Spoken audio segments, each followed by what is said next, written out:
بسم اللہ الرحمن الرحیم۔ السلام علیکم۔ اگلے زمانے میں ایک بادشاہ تھا جسے دنیا و دین دونوں کی بادشاہی حاصل تھی۔ ایک دن شکار کے لیے مصاحبوں کے ساتھ سوار ہو کر نکلا۔ گھوڑا دوڑاتا پھرتا تھا کہ یکا یک عشق کا شکار ہو گیا۔ سرے راہ ایک لونڈی پر نظر پڑی، دیکھتے ہی دل و جاں سے اس کا غلام ہو گیا۔ منہ بولی قیمت دے کر لونڈی کو مالک سے خریدا۔ بادشاہ نے اسے اپنی بیگم بنا لیا۔ اتفاق دیکھیے وہ بیمار ہوئی۔ بادشاہ نے اپنے ملک اور بیرون سلطنت کے حاذق حکیموں کو علاج کے لیے جمع کیا اور ان سے فرمایا کہ میری جان بھی اسی کی زندگی پر منحصر ہے، بلکہ یقین جانو کہ خود میں بیمار ہوں، اور جب تک وہ اچھی اور تندرست نہ ہو جائے میں اس وقت تک تندرست نہیں ہو سکتا۔ جو طبیب مرض شناس میری جان کو آسائش پہنچائے گا وہ بے اندازہ دولت سے مالا مال کر دیا جائے گا۔ چنانچہ طبیبوں نے عرض کیا کہ اے بادشاہ، ہم میں سے ہر ایک مسیح زمانہ ہے، بھلا وہ کون سی بیماری ہے جس کی دوا ہمارے پاس نہیں؟ ہم اپنی جان لڑا دیں گے اور تشخیص مرض و علاج میں کوئی کسر اٹھا نہ رکھیں گے۔ انہوں نے شیخی میں یہ بھی نہیں کہا کہ خدا چاہے گا تو علاج کامیاب ہوگا۔ خدا نے اپنی قدرت کے آگے انسانی تدبیر کی کمزوری اس طرح ظاہر کی کہ انہوں نے علاج میں جس قدر زیادہ سرگرمی دکھائی اسی قدر بیماری اور بڑھتی گئی۔ نوبت یہاں تک پہنچی کہ کنیز سوکھ کے کانٹا ہو گئی، اور ادھر یہ حال کہ روتے روتے بادشاہ کی آنکھوں سے خون کے دریا بہہ نکلے۔ خدا کی قدرت، سکنجبین سے سفرہ اور روغن بادام سے خشکی پیدا ہوتی تھی، ہڑ سے قبض ہونے لگا۔ غرض دواؤں کی تاثیر اتنی بدلی کہ جو چیز مریضہ کی صحت اور آرام کے لیے دی جاتی تھی اس سے تکلیف سوا ہو جاتی تھی۔ رفتہ رفتہ بیمار کا دل ضعیف ہو گیا، نیند بالکل اچٹ گئی، آنکھوں میں جلن اور دل میں دھڑکن رہنے لگی۔ نتیجہ یہ کہ سارے شربت، دوائیں اور تیمارداری کے سامان بالکل بیکار ثابت ہوئے، اور طبیب بھی شرمندہ ہوئے، اور طبیبوں کی ساری شیخی کرکری ہو گئی۔ جب بادشاہ نے اچھی طرح دیکھ لیا کہ طبیبوں کے بنائے کچھ نہیں بنی، تو ایک رات خود ننگے پاؤں سجدے میں گر کر اس قدر پھوٹ پھوٹ کر رویا کہ سجدے کی جگہ آنسوؤں سے تر ہو گئی۔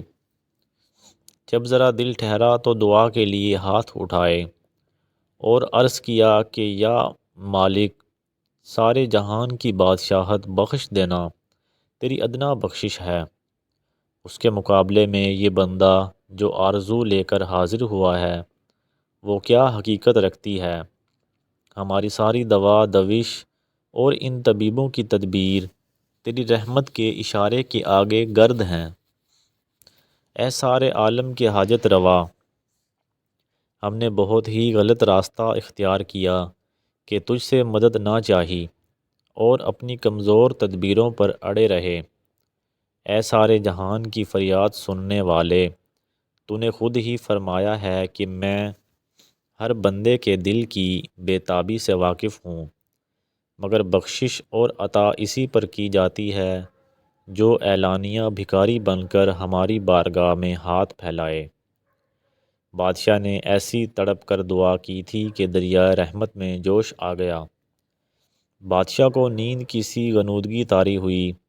خواب میں کیا دیکھتا ہے کہ ایک مرد بزرگ تشریف لائے ہیں۔ فرماتے ہیں کہ اے بادشاہ، مبارک ہو، تیری دعا قبول ہوئی۔ کل ہمارا بھیجا ہوا ایک مسافر آئے گا، وہ بڑا دانا حکیم ہے اور اس کی صداقت میں ذرا شک نہیں، اس لیے تجھ پر لازم ہے کہ اس کی ہر ہدایت پر عمل کرے، اور اس کی علاج کی کرامت تجھے خود معلوم ہو جائے گی۔ بادشاہ یہ خواب دیکھتے ہی چونک اٹھا، غفلت کے پردے اٹھ گئے، کنیز کی محبت نے تو غلام بنا ہی رکھا تھا، اب گویا از سر نو آزادی اور بادشاہی پائی۔ جب دن نکلا اور آفتاب مشرق سے برآمد ہوا تو بادشاہ بالا خانے کے برآمدے میں آ بیٹھا۔ راستے پر نگاہ لگی ہوئی تھی کہ دیکھیے پردہ غیب سے کیا ظہور میں آتا ہے۔ اتنے میں کیا دیکھتا ہے کہ مرد بزرگ صاحب کمال سائے میں دھوپ کی طرح چلے آتے ہیں۔ جب قریب پہنچے تو دیکھا سر سے پیر تک نور جھلک رہا ہے۔ بادشاہ خود پیشوائی کو آگے بڑھا۔ اس غیبی مہمان سے بادشاہ اس طرح ملا جس طرح کہ شکر گلاب کی پتیوں میں پیوست ہو جاتی ہے۔ یوں سمجھو کہ جیسے دو جانیں باہم بخیہ ہو کر ایک ہو رہی تھیں۔ ان کی ایسی مثال تھی جیسے ایک پیاسا اور دوسرا پانی، یا ایک مے پرست اور دوسرا شراب۔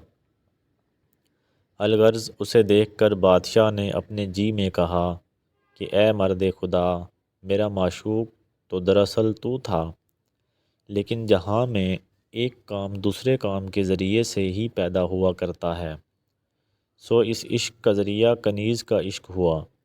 اے فرستادہ خدا، تو میرے حق میں مصطفیٰ کا درجہ رکھتا ہے، اب میں عمر رضی اللہ تعالیٰ عنہ کی طرح تیری خدمت و اطاعت پر کمر بستہ رہوں گا۔ الغرض بادشاہ باوجود شوکت و حشمت کے بالکل فقیرانہ خاکساری کے ساتھ اپنے مہمان کے سامنے گیا۔ کبھی ہاتھوں کو چومتا، کبھی پیشانی کو بوسہ دیتا، کبھی وطن اور سفر کا راستہ دریافت کرتا، یوں ہی پوچھتا اپنے ایوان شاہی میں لے گیا، اور جی میں خوش ہو کر کہنے لگا کہ میں نے یہ بے قیاس دولت تو پائی، مگر بڑے صبر کے بعد۔ یہ صبر تلخ تو ہوتا ہے، لیکن اس کا پھل میٹھا اور نتیجہ کامیاب دیکھا۔ مہمان کو کھانا کھلایا اور ماندگی سفر دور ہونے کے بعد حرم سرائے شاہی میں لے جا کر بیمار کو دکھایا اور حالات مرض بیان کیے۔ وہ خدا کے ولی بیمار کے پاس بیٹھ گئے۔ چہرے کا رنگ، نبض، قارورہ وغیرہ دیکھ کر مرض کی علامتیں اور تمام ابتدائی اسباب دریافت کر کے کہا کہ جو دوا ان طبیبوں نے کی وہ سب بالکل غلط تھی۔ ناظرین، یہ تھا اس کہانی کا پہلا حصہ۔ اس کہانی کا دوسرا حصہ دیکھنے کے لیے ہماری اگلی ویڈیو کا انتظار کیجیے۔ اگر آپ کو ہماری ویڈیو پسند آئی ہو تو ہمارے چینل حافظ سٹوریز کو ضرور سبسکرائب کریں اور گھنٹی کے بٹن کو دبانا نہ بھولیے تاکہ ہماری ہر نئے آنے والی انٹرسٹنگ اور دلچسپ سٹوریز آپ کو بر وقت موصول ہوتی رہیں۔ جزاک اللہ، شکریہ۔